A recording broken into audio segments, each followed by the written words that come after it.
Welcome back to the Fourth Way Podcast. In this episode, I had the privilege of interviewing two women that I met a year or two ago from the Kingdom Women podcast.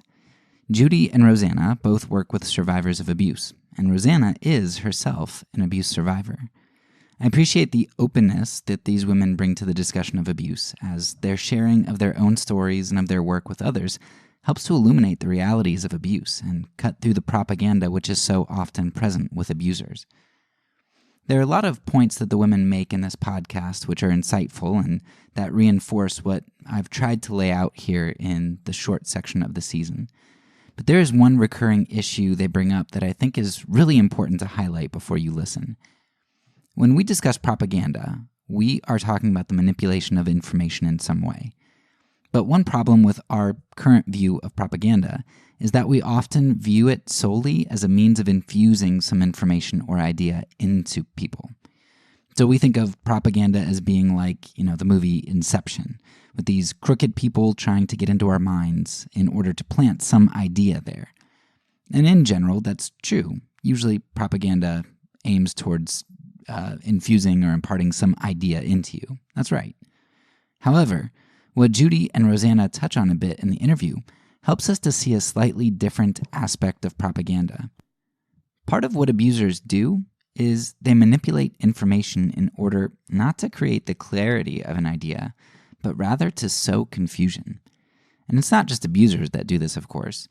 You can look at the popular political discussions in the United States and recognize that social media bots, news flooding, and a cacophony of always screaming voices creates an environment where there is usually more confusion than there is clarity. Yet, I would argue that that's by design oftentimes. Creating a highly charged emotional environment and overloading the system with multiple angles of information, it creates confusion. When the abuser says that he loves you one minute and brings you flowers, while the next minute he's calling you a stupid bitch who can't do anything right, how do you process those two seemingly incompatible things? Do you hang on to the I love you and the act of service, or do you hang on to the derogatory names and threats? Is it even possible to blend those two together? Which person is the abuser, the lover or the abuser? When you confront the abuse and he points to all the nice things that he said and done, and you're just focusing on the abuse or what you call abuse, are you just being overly critical? Do you fail to acknowledge the good that he does? Hey, you know what? Maybe you are kind of a bitch, right? Maybe he was right about you after all. Now, right there is propaganda in action. While the sowing of confusion isn't the inception of an idea into one's mind, it is a tool which makes fertile the ground in preparation for that message. When the survivor tries to process all of the conflicting, dissonant information in her mind, she can't. But you know who can help her to interpret it? The abuser. The abuser is there in the confusion, the solid rock, the guiding light, the prophet who can see the truth. He can help the survivor to see that she's emotional, that she's really hard on him, and that she's ungrateful for all that he does. The dissonance that the abuser sows is intended to heighten stress and emotion, while simultaneously lowering cognitive perception. We know this is what propagandists do because we talked about it all the way back in the second episode of the season. Propagandists create enemies. They thrive on fear. When you have an enemy and you are living in fear, you're going to look for a solution, for a savior. The thing is, when it comes to domestic abuse, the abuser makes the survivor her own enemy. She can't trust her emotions, her interpretations of events, her friends who all think she's crazy, or her own sanity. If she can't trust those things, who then can she trust? Only the propagandist. Only the abuser. So I'm looking forward to you hearing from Judy and Rosanna. You're in for a treat from some people who are willing to share their stories and who have fantastic insight on this topic. So enjoy. Okay, so I think we should just start off with each of you introducing yourself, and we'll go alphabetically. So Judy, go ahead. Okay, well, I'm Judy Beachy, and I got involved in abuse advocacy probably 15, 16 years, well, maybe more than that, 18 years ago, but specifically in domestic abuse advocacy about 5 years ago. And since then, it's been a journey of learning, walking with women, learning from them. Survivors are my best teachers, our best teachers in this work. I am getting certified with Called to Peace, a ministry that works with churches and communities to bring healing and hope to abuse survivors, domestic abuse survivors. And I'm also currently enrolled in school and working on a degree in psychology.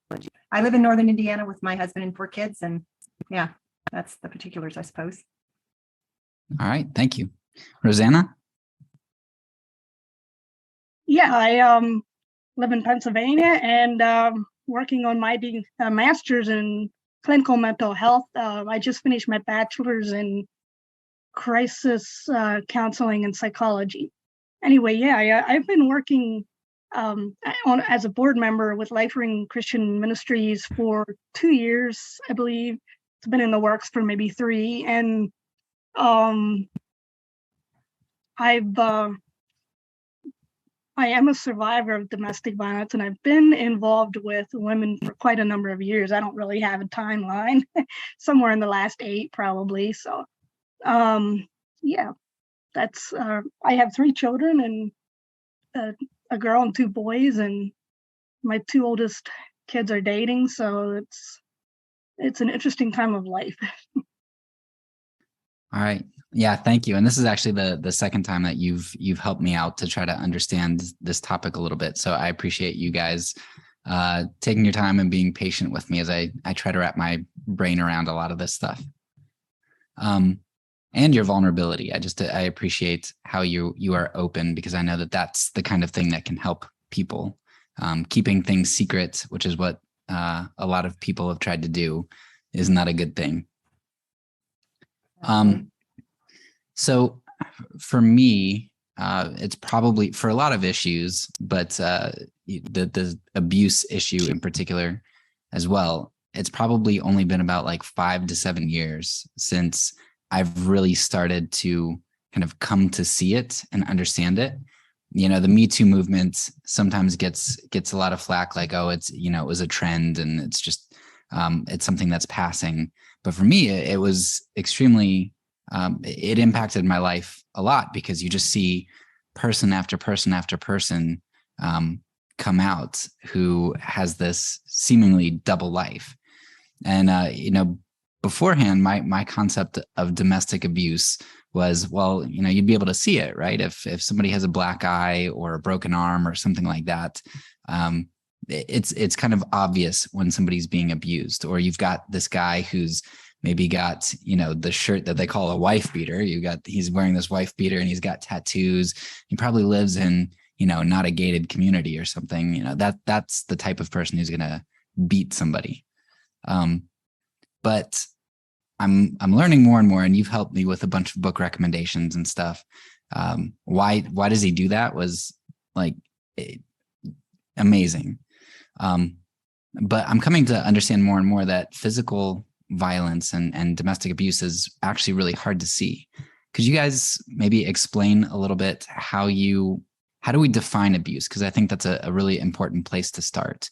It's not necessarily the black eye. So how do we define abuse, and how does it generally play out in day-to-day life?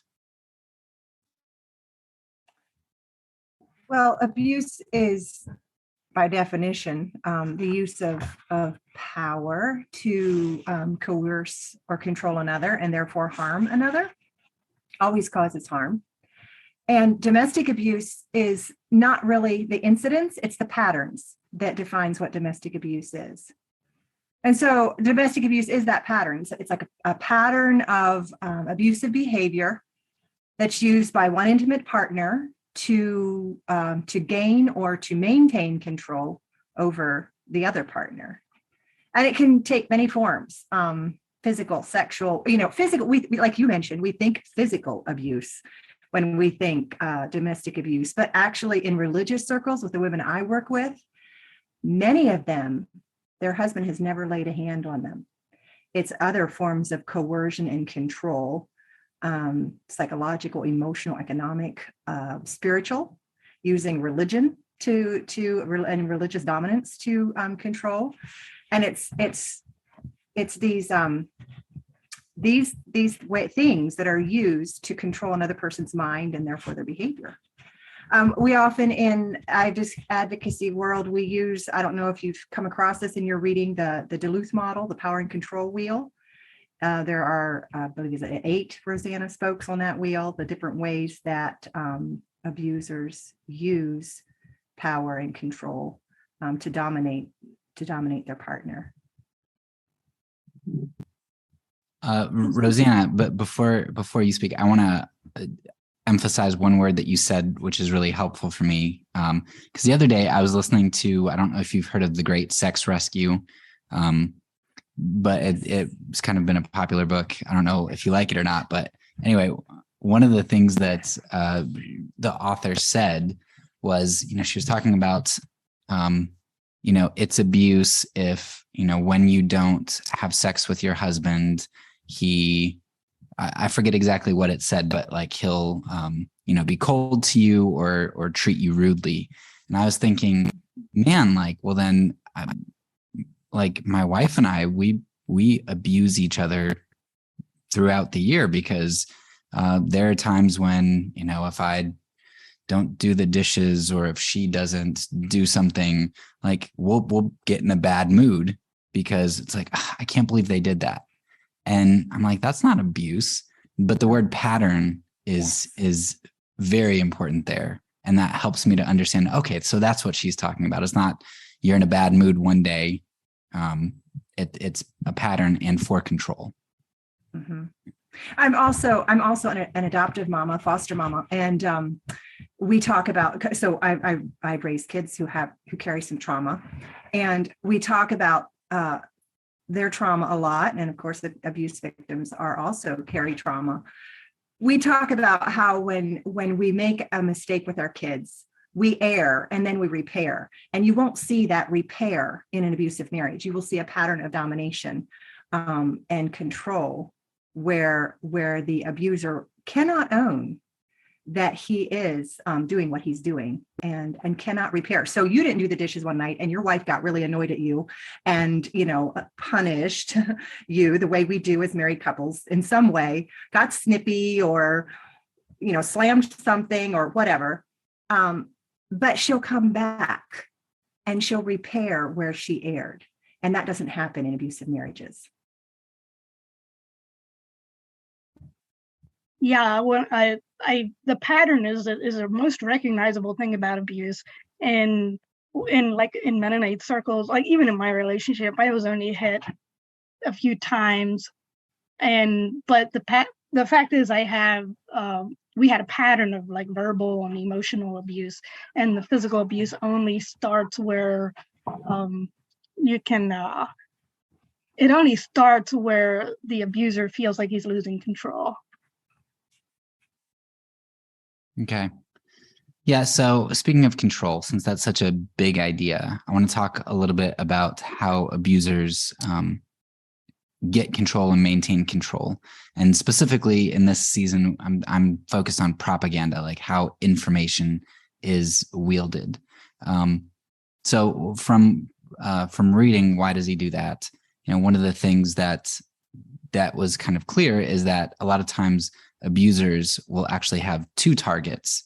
They'll target the victim, and then they'll also target the connections that the victim has.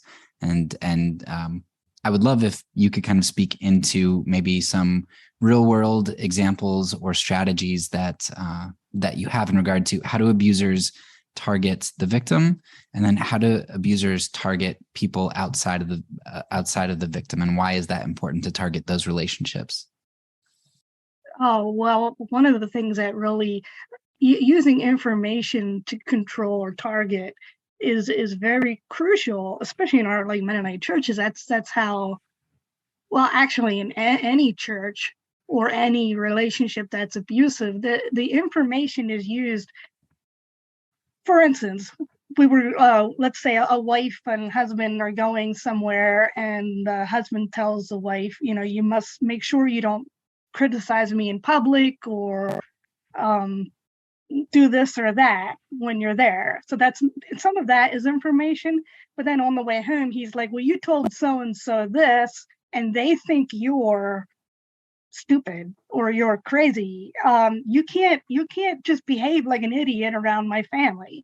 And like those are some of the ways that the abuser controls information to other people or to his partner.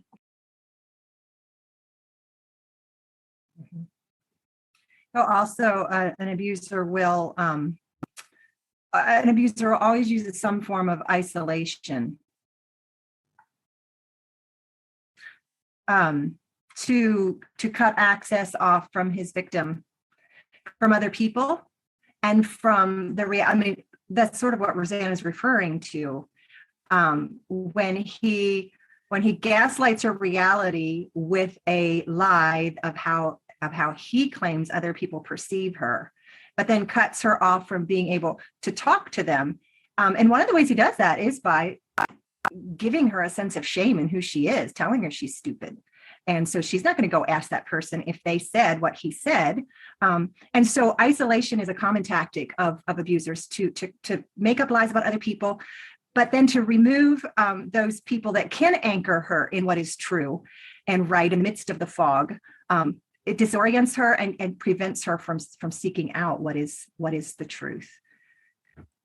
Yeah, I guess the abuser tries to burn the bridges. So on the victim's end, he gets her to sever ties with those people emotionally at first, but then that causes her to kind of remove herself from those relationships. But then simultaneously, those other people, if he's saying, oh yeah, she's just really depressed, or she's just not, submitting, she's just rebellious. And then those people kind of see that distancing as, her rebellion or her, her removal. Yeah. So, yes. So he's isolating her there, but then he's also triangulating, where he's bringing in other people into the situation to gain an advantage over his victim by determining the narrative of what, he sets the narrative of what's being said. I worked with one survivor who his son would catch him using porn. And so then he would tell his son, well, I'll tell your mom, you don't talk to her about this because it's so upsetting for her. I'll take care of it. And so sometimes he would, and sometimes he wouldn't, but he was gaslighting them both by saying what he was, going to do and then didn't do. Or sometimes he would tell her, but he would only tell her a very watered down version of what had happened. And then he would maybe say that, we should make sure that her children were teenagers, make sure that you don't talk to say anything about this to the children, because we really don't want them to be afraid that our marriage is falling apart or anything like that. And so he was isolating them from each other, cutting them off from each other. But then he was also kind of triangulating things. Then to the counselor, he gave another story and made her out to be, just like you were describing, a poor soul who's, depressed and confused. And it just creates a web of confusion for the victim. Sorry, go ahead. I was going to say, you also have, like, when somebody important does find out, like, let's say the church or so, then he's like, well, then he uses messages that they would approve of, such as, like, well, my wife was so unsubmissive, or she's driving me crazy, and I just didn't know what else to do, so I flipped out and hit her, and I feel awful about it. The information that's being heard is something that the crowd around wants to hear. So, I mean, that is being heard by the church is something that they would understand, or it would control, like she said, control the narrative, control what they think about her. So it's not only what she and the children think about each other, it's what everybody else thinks about her, so that it would work into his dance of trying to make her do something that he likes, or to keep on doing something that he likes, like as in making meals on time, whether it was an accident or not that she didn't before, or cooking full course dinners. Like one person that I talked to said their husband had to have full course dinners. And actually, I was at their place one time. She had a beautiful spread on tomato sandwiches, soup, and like a whole lot of condiments, everything. I was like, oh, I'm so hungry. That looks so good. He said, let's pray. And they prayed. And then after prayer, he said, now I said, what's for dinner? And I was angry and mortified that he'd said that right in front of us. Well, he was using information in a way that hurt his wife, and in a way that would supposedly make us feel like she's inadequate. And she always does this kind of thing. Yeah. So one of the big questions that I've had, and I think it's something that you saw pretty frequently coming out of the Me Too movement, where a lot of people were surprised at all of the abuse that was going on, is, we're like, well, why didn't you say something? Why didn't you come forward sooner? Oh, well, it's really convenient that you're coming forward now that somebody else has come forward, or, after 5 years, like you should have come the first time he hit you, or, so why is it usually hard for the victim to recognize? And I do want to ask, is it appropriate to call somebody the victim, or is that demeaning? What's the appropriate word? I often say survivors, but some of them still are victims. They're still in it, but if they're out of it, I usually say survivors. Okay. Thank you. I'll go with that.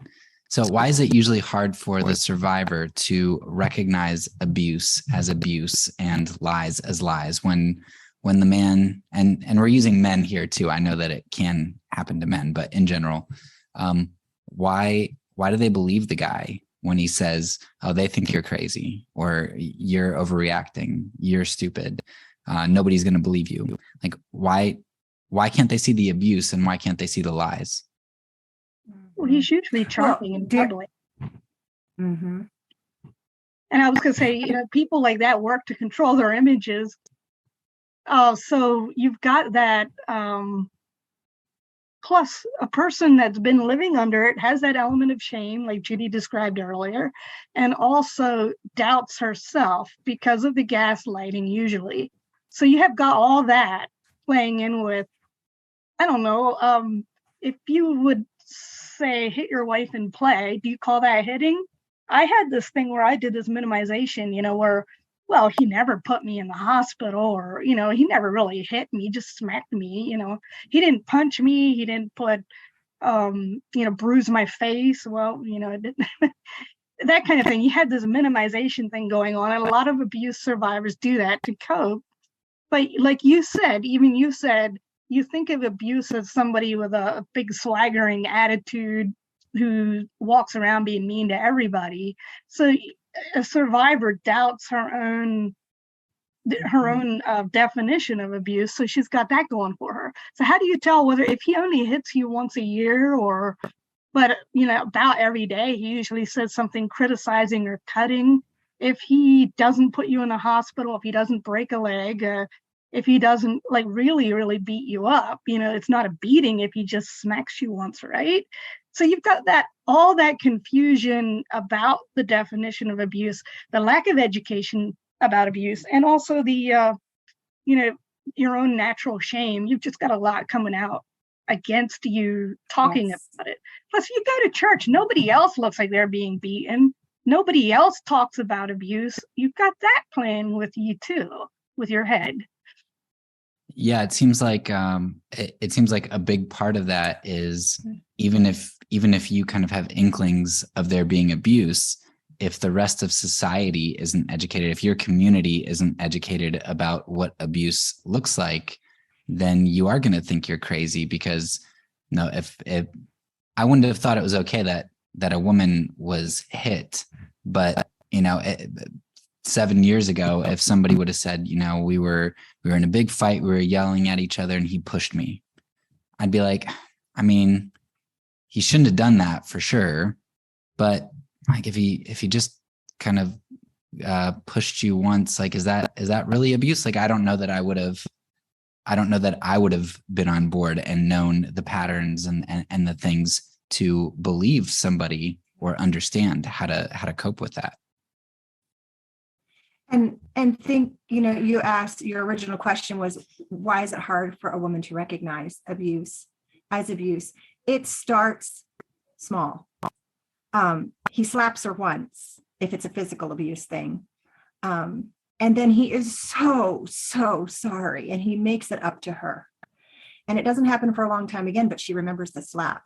And when he gets the dark, stormy look, she quickly works to appease him. And there's several factors at play here. And some of it is, like you mentioned, and Rosanna mentioned, the ignorance, the lack of education. There's just a lot of unawareness culturally and in general regarding issues of abuse. And then you combine that with messages that women in Western Christianity at least get, that her job is to submit and serve, to lay down her life. And so a woman thinks that love calls her to endure all things, even a sometimes unreasonable man. And then if the abuse has no physical components to it, and it is just psychological and mind games, and that happens a lot in Christian circles, then you have all of that to sort through. That creates such confusion and cloudiness for a woman. And so for her to sort through, like, he never hits me, this is not abusive, but why do I feel like he doesn't like me? And why do I feel it must be me? And so the blame and shame goes inward. And for her to be able to recognize it as abuse, it takes a lot. And I'm so thankful that in the last 5 years, it feels like this is a new frontier of discovery of what it means to care for each other and to follow Jesus and to educate people on what it looks like to follow Jesus, even in difficult marriages that are more than difficult, they're abusive. And there's also like the fact that the spiritual abuse is especially vague, because everything the Bible says is true, right? So if he says you need to be more submissive, there's like, wow, you know what? I really care about my faith and my spiritual life. I should be more submissive. So you've got that spiritual abuse is so dangerous, especially maybe in Christian communities, because the Bible says wives submit to your husbands in the King James Version, and in other versions it implies the same thing, and it's true. I mean, you don't want a wife to just go, I'm going to do the opposite of whatever you want, or that would be rude. But the fact is, we had to use almost a whole Bible approach, where you don't just submit, but the husband's also supposed to submit. But we haven't been taught this in our Christian circles. Generally, Christianity is bad at teaching the marriage passages, because they almost always do that, where the wife is down here and the husband's up here, then God's up here. We call it the umbrella of authority. But I'm beginning to question that model as far as what the Bible is actually teaching about the umbrella of authority. Rosanna, you're just beginning to question it. Right. I've been reluctantly kicking and screaming, letting go of that concept. And Judy would know, because we've been friends a long time. She still says I'm egalitarian, and I should just admit it. Yeah, it seems more like a tango. I mean, I've read more. You talked about Dr. Witt and talking with him, but just seeing the idea of mutual submission. Even if you go complementarian, and that's true, it's also very true that there should be more emphasis on submission on the man's part as well. Service, laying down life. So either way, whether you're egalitarian or complementarian, there's an emphasis on the woman's role for some reason. So I definitely want to talk more about the church and its shortcomings and maybe what hope we can have for it towards the end. But Judy, you mentioned something that I want to get to first, which you talked about how you kind of become acclimated to the abuse. It starts small and then it gets worse. And but at the same time, I've also reading Jacques Ellul on propaganda. He talks about how we get acclimated. He calls it mithridatized, which is like you become used to the poison, and so the poison doesn't affect you. Look that word up. Yeah, that's his word. I learned the word too, but you become acclimated or immune to the poison over time. But at the same time, and it seems like it's kind of it doesn't follow that you could have both of these things. But the other thing that happens is you become sensitized to it, where it's like you become more attuned to the abuse. And you mentioned something earlier, like you see the storm in his eyes or something, or you make one mistake and you're on edge. So could you talk a little bit about, you just talked about becoming acclimated. Could you talk a little bit about like what becoming sensitized and becoming just on edge about things? How does abuse just make your life a wreck in regard to always being fearful? Yes, I could answer that. We live in a state of hypervigilance. Go ahead, Rosanna. Well, and yeah, hypervigilance, and that has to do with like you said, or one of you said that, when he hits you one time, he can use that as leverage. You really you don't want things to get to the extreme, and an abuser only uses as much force as necessary. So basically, he learns a body language, or he has a body language, but he's more freer to use it as time goes on. That you can tell by the set of his shoulders or the expression on his face, what he's feeling like. So when you walk in the door, you don't want to escalate the storm. Although there were times at the end of my relationship that I wanted to escalate the storm just to have it over with. If he blows up, then he's usually a little calmer after that because he's got it out of his system.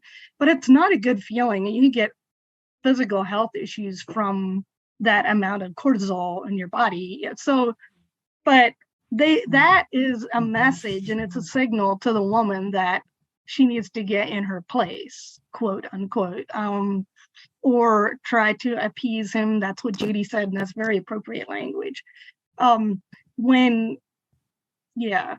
abuse doesn't always do that storm thing where the fact is the abuse might escalate and de-escalate as days go by, but the control always increases.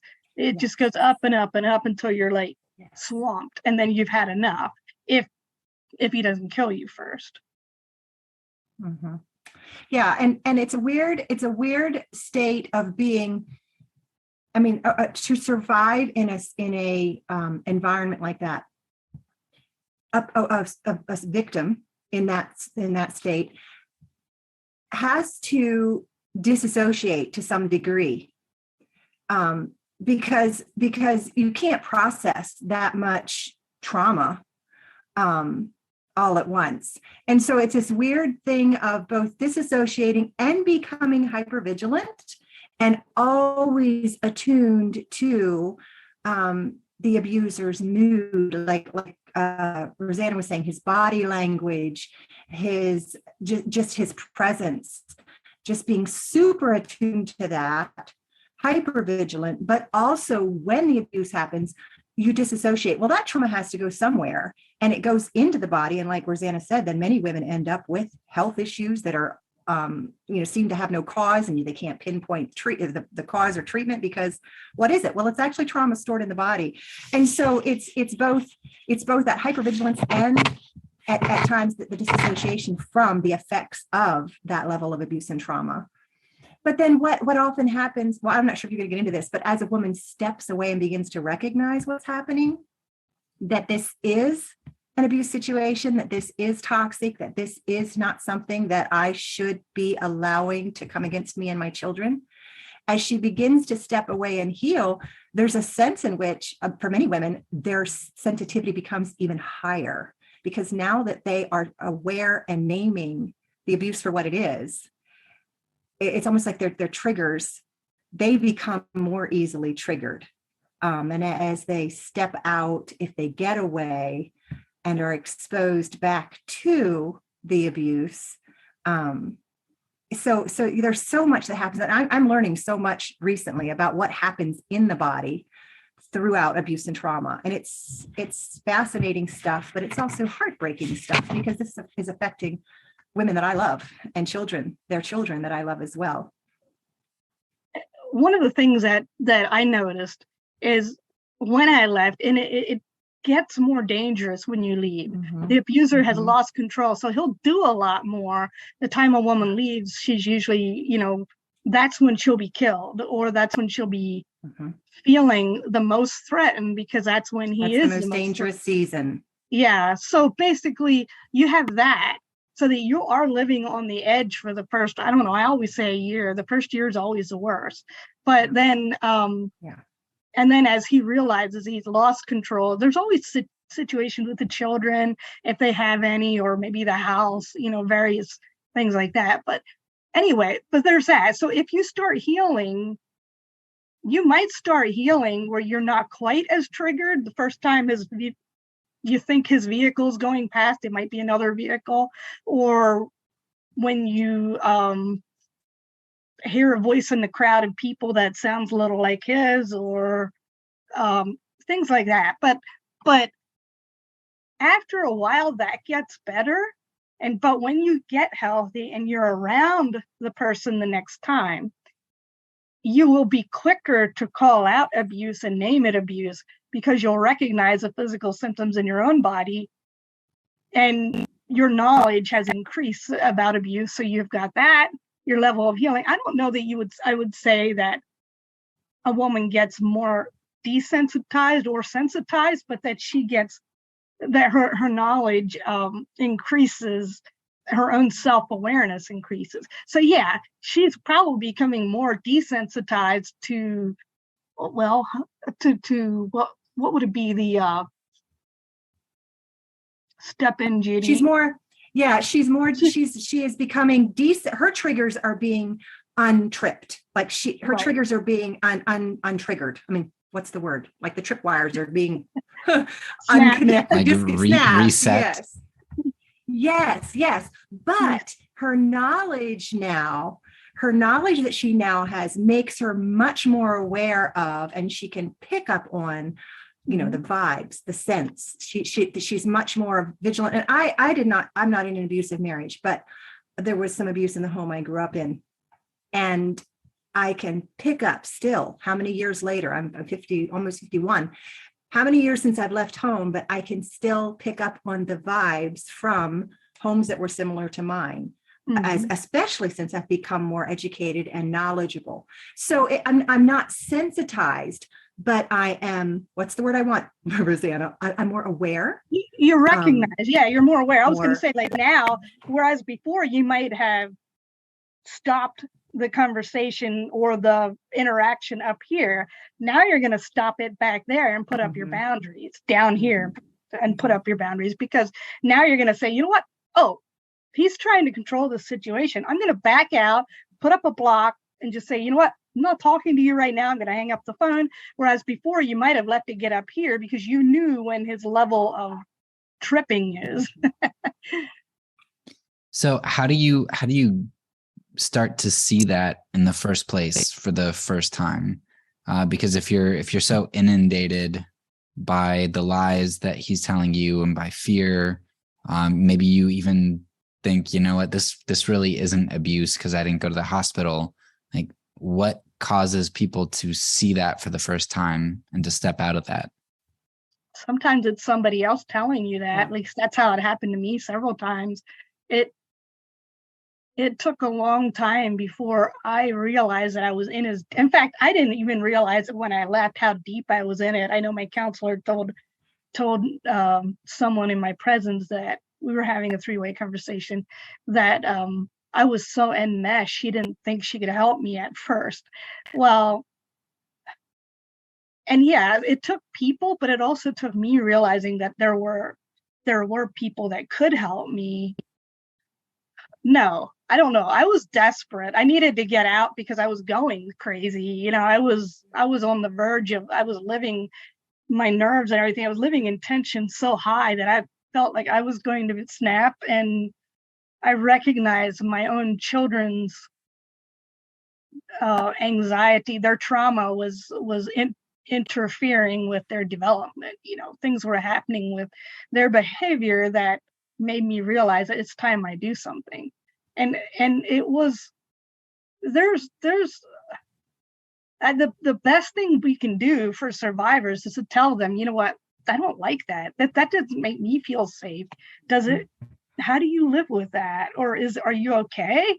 And point it out in gentle ways, you're being abused, because they're gonna like, oh, stop it, no, that's embarrassing. How could you say that? I've had one person do that to me and I was angry and humiliated. But yeah, just like, hey, that doesn't feel safe. I don't like that. How do you like it? And that's the question that got me out of it. How do we all learn about ourselves or about our what we're experiencing or about our needs? It's usually through other people's input into our lives. And so I think, as we become educated, it's just exactly like Rosanna was saying, that we can step in and say, I'm not okay with him treating you like that. Like, that made me really uncomfortable. He wasn't respecting you. Are you okay with that? It plants the seeds. That makes her question, wait, if she thinks it's not okay, maybe it's not okay. It doesn't feel okay to me, but I was just treating women. It is like Rosanna said, when they see their children begin to be affected, then they realize, oh, something's got to give. This is not okay. And so it's a combination of things. Very few women on their own, unless they have been raised in a very healthy home themselves. This does happen. If a woman's been raised in a very healthy home with very solid parents with a great connection to each other, they may recognize on their own that they are in an abusive marriage, but that's not typical. Typically, it takes someone stepping in and saying, hey, I'm not sure what's going on here, but I care about you, and this isn't okay. And that's a good way of using information. Because you're basically feeding them more correct information. Healthy propaganda. Yeah. I think we should call it healthy propaganda discipleship, or apprenticeship. So I like that. Is propaganda ever a positive word? Yeah. So, I mean, it started off as kind of a neutral word with the Catholic Church just saying, hey, we need to go teach people. And so it was propaganda. So yeah, I mean, propaganda doesn't necessarily mean lies. It just means you're using information to educate, but it's come to mean the manipulation of information, usually for not good purposes, or for one's own self-interest. Yeah. Okay.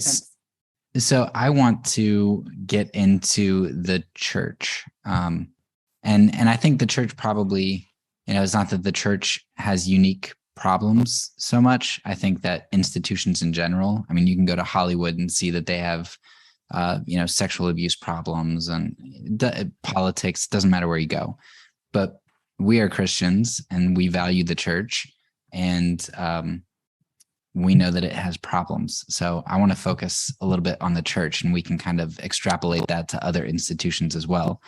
But how does the church play into abuse as you've seen it? And at least from what I've been seeing and hearing, why is the church so often not a safe haven for women? Why does it perpetuate abuse or harbor abusers?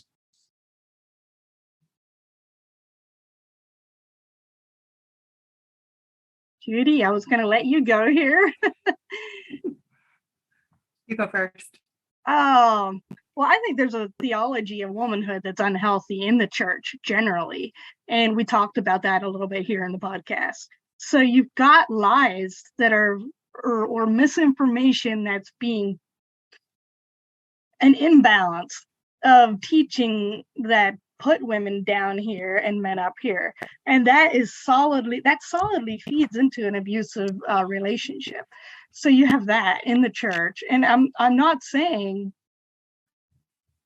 yes, I'm saying that it's really bad, because I was just thinking right now of all the literature out there that teaches women how to be good wives and good spouses. It's all submit, give up your life, like knuckle under, communicate. Like the power of a praying wife, if you pray for your spouse enough, he won't be bad, or if you submit, then he's going to be a godly guy, decent guy. And if you there's a huge message across churches that and I think I don't know where it started, but somehow this crept into the church and is not leaving. And I feel like we could do a whole lot better about teaching the fruits of the Spirit in interactions with both men and women. And if we're led, by the fruits of the Spirit, then you're going to be treating other people, including your wife and children, respectfully and kindly and gently and tenderheartedly and with knowledge. There are scriptures against abuse in the Bible, against abuse of wives, husbands being out harsh with them, or an abuse against abusive children, like, bring them up in the nurture and admonition. It doesn't say strict discipline and punishment, So yeah, there's a lot to teach us, and the way that the information is being shared in churches is not very healthy. It could be more balanced. And I don't know why this is, unless it's part of the curse. That's really sad. If we're allowing, or if we are, as the body of Christ, allowing the curse to dictate our relationships, even within the church, and especially toward the most vulnerable victims of abuse, that's, to me, is tragic. I think women's voices aren't, for all the lip service given to men and women are equal. All the lip service given to the quality of men and women. Traditionally, the circles I move in are more patriarchal and complementarian. And however you feel about those terms or that way of thinking, associated with that, it just happens as part of that package, is that women's voices are not valued typically. And so in churches, in more traditional churches, women's voices aren't as valued. And so when a woman comes forward with allegations of abuse, we might investigate it. I've seen this happen numerous times, where she'll be listened to, she'll be heard, they'll start to check things out, but the man comes with his tale, with his narrative. He's so polished and put together, so believable, so humble, so sorrowful. And so the woman is disbelieved. There's no way that that her story, right, she's often a mess, or if not a mess, she's at least not presenting very as polished. And so I don't know how to combat that. I don't know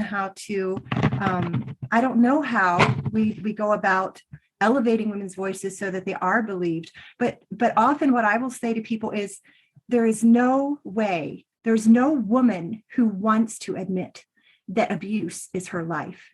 No woman wants to admit that. So if she has the courage to come and say, my marriage is something's wrong, and I'm feeling abused, and I'm feeling something's not right, and I think I'm in an abusive marriage. If she has the courage to come say that, believe her, lean in and listen, because she doesn't want to be in that marriage. It's not what she signed up for. It takes a great deal of courage to overcome the shame of that, to even begin to say anything. I think the silencing or the not believing of women in their voices is huge. but I don't know how to combat it necessarily. Yeah, it's almost like men are the sex that's most easily deceived, because they believe abusers all the time, which is a little bit ironic, So A bit finally, ironic.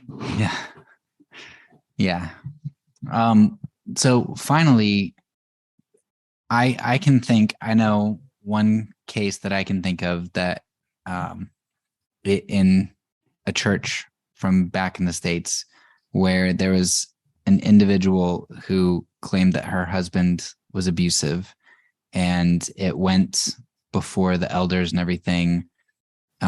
And essentially, from my understanding, I wasn't at the hearing or whatever, but he might have gotten censured a little bit, like, hey, calm down. And she was told to submit. And that was ultimately the conclusion. First of all, have you seen a lot of churches actually have real church discipline for abusers? And then the follow-up to that would be, how do you go through a process? Like I was just talking with my wife the other day. I was like, I mean, even knowing what I know about abuse, if I have two people come in front of me and I'm not in their home, I don't have cameras in their home. I've got two people telling stories. I think the wife is right, because knowing what I know about abusers, she probably is if she's coming forward. But at the same time, we've got our mindset of innocent until proven guilty in the United States. I'm like, how do I go about discipline or following up on this? Like, what insights do you have to that?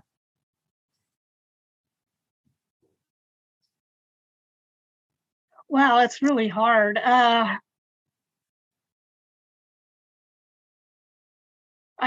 know one church put both parties in timeout. In other words, they disfellowship both of them.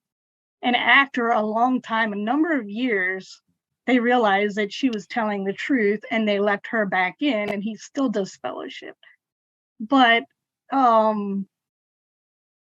yeah, it took her years of talking to ministry and educating them about abuse for her to be heard. And I think that, like, I don't think I've ever seen church discipline happen to an abuser. The most churches do is a slap on the wrist, because I don't believe churches really generally believe abuse is nothing less than beating somebody black and blue and putting them in the hospital. So I don't really feel like I've heard much about abuse that's less than that. They will support you if you end up going to the hospital. They will support obvious abuse, but they don't generally believe or value. Like, I've had people ask me, well, was he drunk when he hit you? Or did he there must be some kind of something that made him do this? Or the other thing was does he hit your kids? Like, is that proof that he's... What kind of proof does a church need? And I'm sorry, but like, churches just generally do really badly about disciplining. What do I want to see? I would like to see people actually believe a victim right at first, because like Judy said, it's really embarrassing to present with a story that, what, my husband's abusive. But also, when somebody denies it, that's also very much of a telltale sign. Like, if you would say, well, no, he isn't, my wife is stupid or whatever, basically crossing an abuser proves that if you cross an abuser, he will turn on you. And that's how you can prove that an abuser is an abuser. But does it happen? I think churches hate to make somebody feel bad. But even there, But even there, Rosanna, with the kind of covert abuse that we see a lot in religious circles, not always do abusers turn on the outside world the way they turn on, or, they don't always turn against religious leaders, the way they turn against their victims. And so I almost hesitate to say that, because I've seen cases where the victim or the abuser just becomes more polished, more covert, more slick and manipulative, and fools everybody except for his victims, his wife, his children, and those who are walking closely with them. And so they don't always turn. They may often, but not always. I think what I long for, because like you highlighted, Derek, these cases are so tricky. Like you described, what would you asked your wife, what would you do if you had a victim come and tell you, like, how would you handle that in a church setting? We all like formulas, right? Including our churches. We like formulas. Here's what we would do if XYZ happened. Here's our policy for how we handle that. And people in relationships just don't work well with formulas. It's case by case, it's situation by situation. I think what I long to see as an advocate, what I long to see is like Rosanna said, that churches believe victims and that they allow their approach to these situations to be victim-led. What do you need to be safe and to thrive? And knowing your husband the way you do, knowing his patterns, knowing his needs, knowing his background, his story, what do you think he needs to be held accountable or to be discipled if he really does have a desire? And there are some abusers who do have, on the lower end of the scale maybe, and have a desire to, they are repentant, but their patterns of thinking, their mindset is so twisted.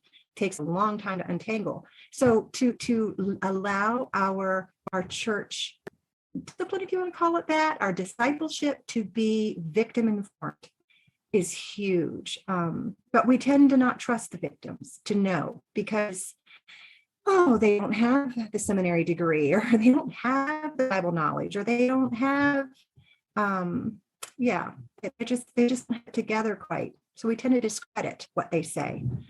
From my point of view, I really feel like we'll respond to these situations much more wisely if we lean in and humble ourselves to be learners from those who know the situation best. And those who know the situation best are those who are being victimized by the situation. And I know that's not a very tidy, formulaic answer, but I think it has to start there with some education about what abuse is, and then with a willingness to humble ourselves, learn from the victims. That's what I was going to say. Education, education, education. Churches must get educated on domestic violence. And believe it or not, the church is way far back on education compared to the world. The world's got education on domestic violence, and they believe survivors generally. The church does not. Yeah, I hate to say this, but it is true. It is true what Rosanna is saying. I see in my experience, which is, not that long, but I have seen courts do a far better job of protecting and supporting and empowering victims of abuse than I've seen churches do. And that grieves me. I don't want it to be that way. I pray and I work toward change. Yeah, the not being a formula and being relational, I think is particularly helpful. Victim-led is helpful.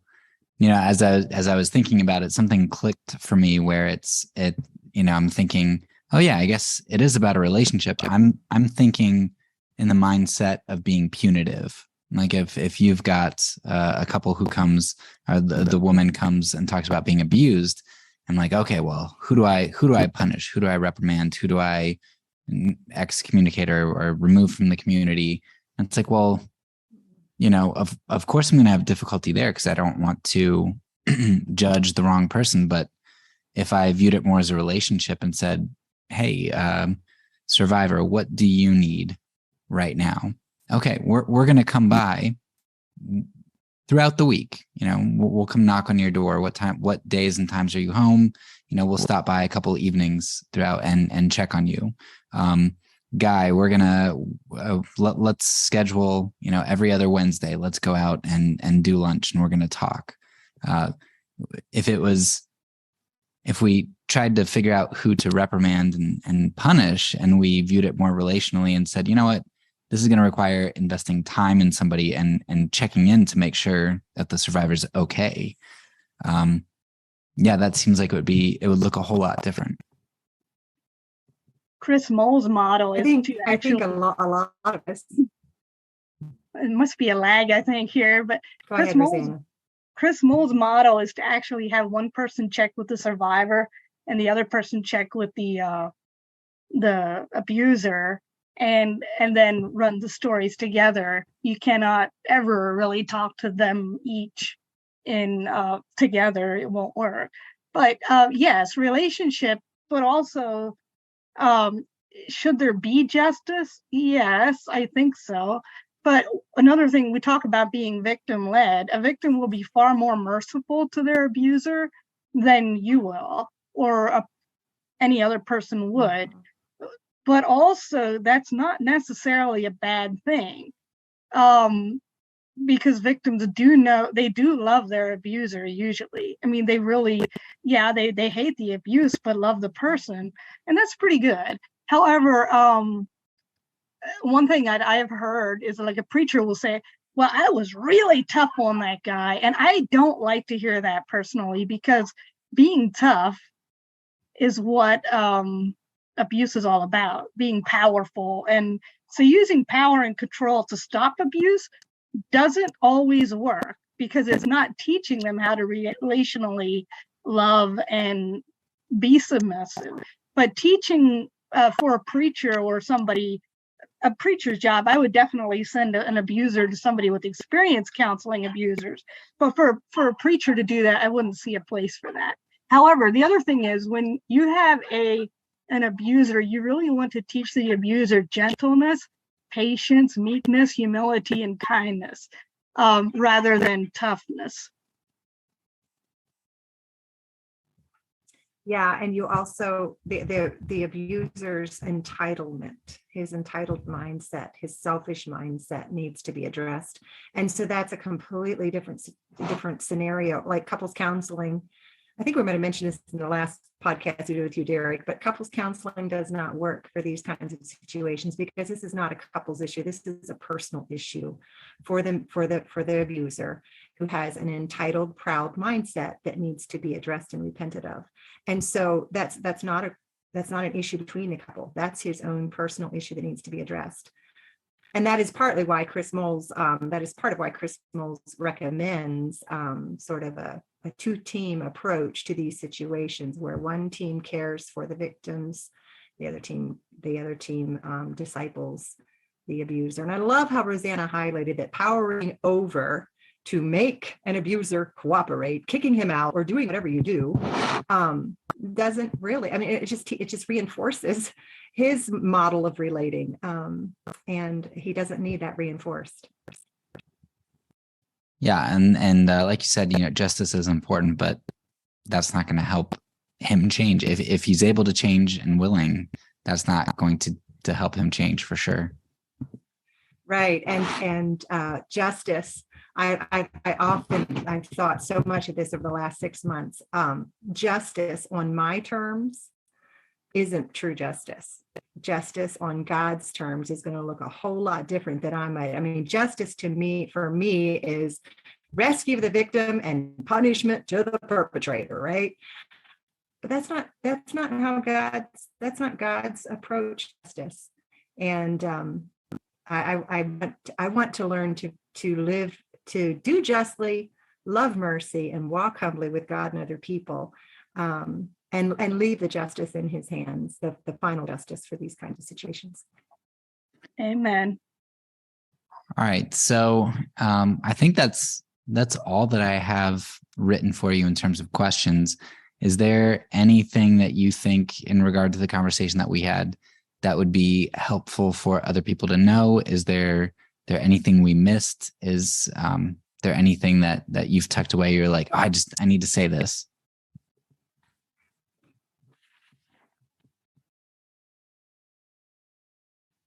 All right. Okay. Then thank you so much I don't really have anything. Sorry. I don't really have anything. I just wanted to thank you for, with the whole theme of propaganda, you could have used any issue of the day to illustrate and highlight propaganda and the way information is manipulated. But the fact that you've chosen to highlight domestic abuse and how that ties into propaganda, I just really am grateful, because there are many, many women who will benefit from people who listen to this podcast and learn from it. And I really appreciate it, Derek. Yeah. I agree. Sure. Thank you so much. Sure. Thank you guys for being vulnerable and coming on and talking. That's all for now. So peace. And because I'm a pacifist, when I say it, I mean it.